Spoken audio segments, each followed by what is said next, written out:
Hi, welcome to my channel You Cook. Today I will be making a watercress soup.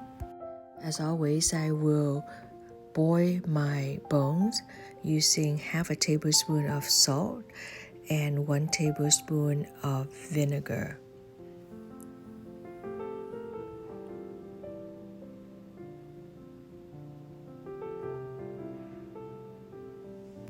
Blanching, or I use this method to remove impurities from the bones and helps me to get a clean and clear broth. For Chinese, especially Cantonese, hot soup always play a very big part in our Cantonese culinary culture. Believe it or not, we have different kinds of soups for different occasions. Cantonese believe that hot soup, not just soup, hot soup, boosts one's beauty and strengthens one's physical health. So if you are curious in how we make our soup daily, stay with me, I'll show you how. For this watercress soup, I'm using 8 pounds of Berkshire bones. You can pretty much use any type of pork bone, it's totally okay. Some people just throw away the bones after the soup is done. For me, I think it's a waste. I prefer to use this particular bones because they look like spare ribs. After 3 hours cooking, the meat comes off the bone easily. If I'm lazy, I can just cook my rice, pour the soup over, and eat it just like that. I have my meat, I have my watercress, and I have my carrots. That's all I need for one meal. Blanch the bones for a good 20 minutes and remove them. Give them a good wash. Then we're ready to cook my soup. While waiting for my bones to blanch, I'm going to wash my watercress. I will cut them in half. I'm using 3 bunches of watercress. Give it a good wash and set it aside. For this recipe, I am using an 8 quarts pot. Fill up the water to almost full, leaving about 1 inch from the top. Add 1 thumb-sized ginger into the soup. You can leave the skin on or you can take the skin off. It's all up to you. If you leave the skin on, make sure you give it a good wash. Then add in all the bones.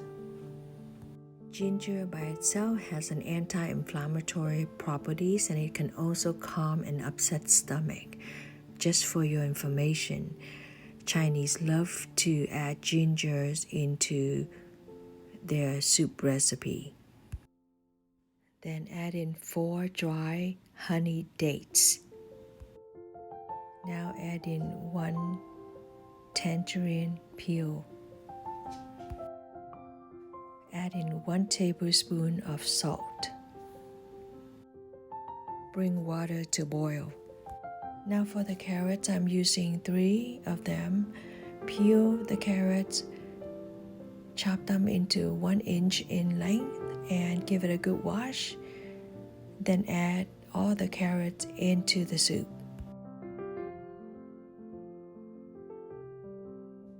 Notice the water level is almost full to the top. Remove impurity just like that periodically. Instead of closing the lid, I'm using a stainless steel splatter guard.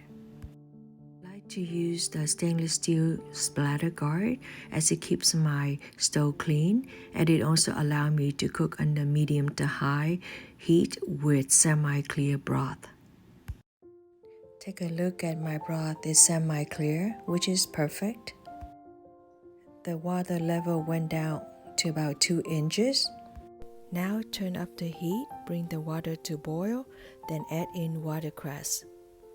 Doing so will avoid having bitterness in the soup.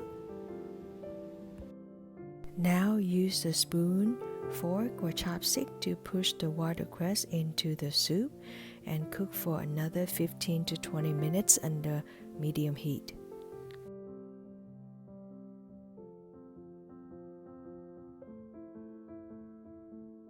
How do you know when your watercress soup is ready?